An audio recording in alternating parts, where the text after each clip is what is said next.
สบายดีพี่น้องขอต้อนรับเข้าสู่ซองสาวลิงมาแล้วเด้อมื้อนี้คิดอยากกินแนวสดน้ำร้อนๆก็เลยพากันไปกินเฝอกะขี่รถไปประมาณ5นาทีแหละเพราะว่าอยู่ในบ้านนี่แหละร้านเฝอนะทุกคนลูกสาวข้อยก็ลาบเบิ่งไหม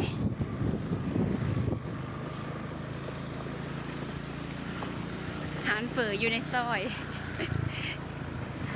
เป็นซุ่มซนเลยทางก็เยอะแยะ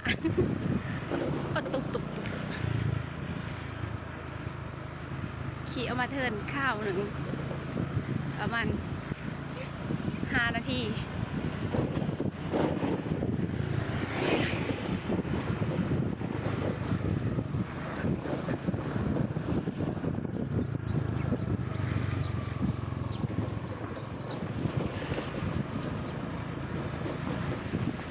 ทางเพแห้ง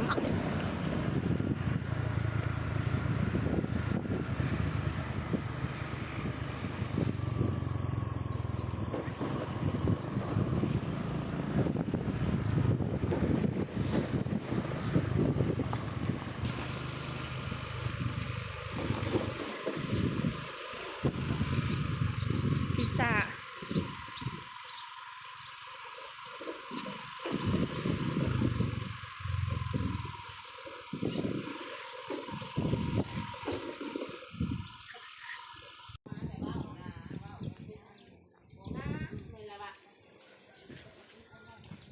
เนี่ยพลุอ่ะ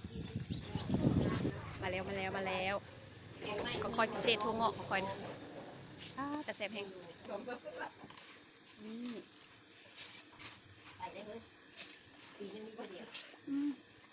แซ่บเสียดายเดี๋ยวรอยรับเนาะ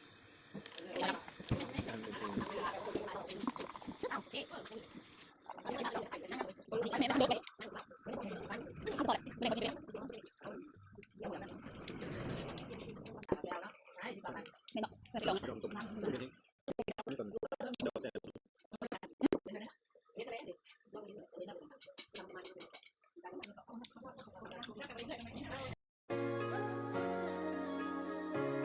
มาทุกคนลงมือแล้วได้หลังจากที่ว่าปรุงซิมเบิงแสบโนดแล้วเนาะสาวลิงกัดจัดเลยฟ้าวกินแน่เพราะว่าญาตินั้นคนน้อยตื่นแน่กับปานนั้นเนาะขี่รถมาแล้วเพิ่นนอนรับก็เลยเอาเพิ่นไปเป็นปะไว้อยู่ทางในเฮิรนแม่ค้าร้านเฝอนี่เป็นคนรู้จักกันแน่แล้วก็เลยลืมกันก็เอาคนน้อยไปนอนไว้แล้วก็มานั่งกินเฝอเคี้ยวกินแน่เนาะเพราะว่าคันสมมุติคนน้อยตื่นมาเลยเหม็นสิกินหญ้านะเพราะว่าเพิ่นเสียนสุดละวนกับแม่เนี่ยอยู่ในร้านลูกค้าเพิ่นหลายสลิงก็เลยได้ปิดเสียงไว้เนาะเพราะว่าเขาเจ้าร่วมกันหลายอย่างเลยผู้หนึ่งว่าหนึ่งผู้หนึ่งว่าในหนึ่งค่ะนะจะน้อยเพื่อนจีฟังบ่เข้าใจเนาะเพราะว่าอยู่ในซุ้มส้นเนี่ยร้านเฝอนี่ฮะ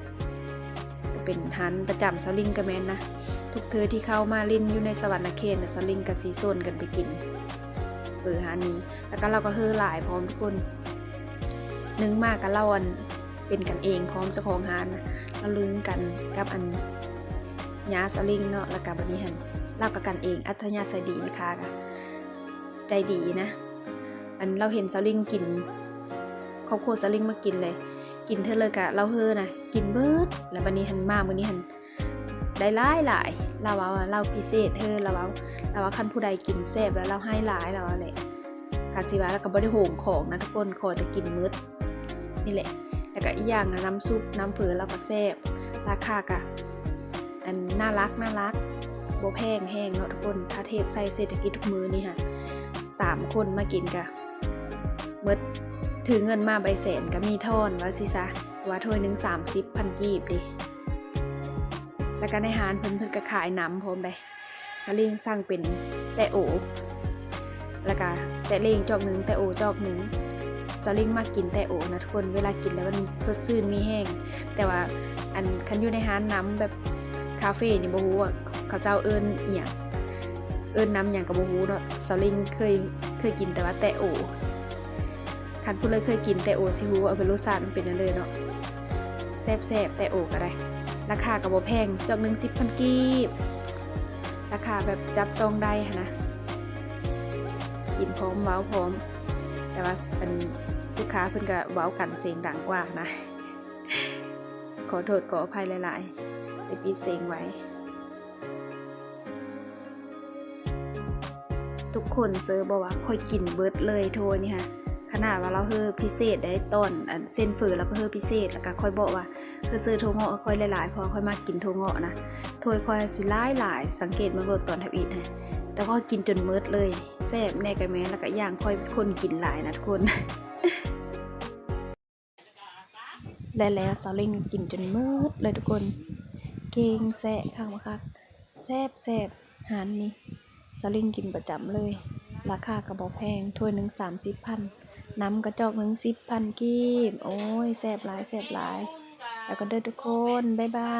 ย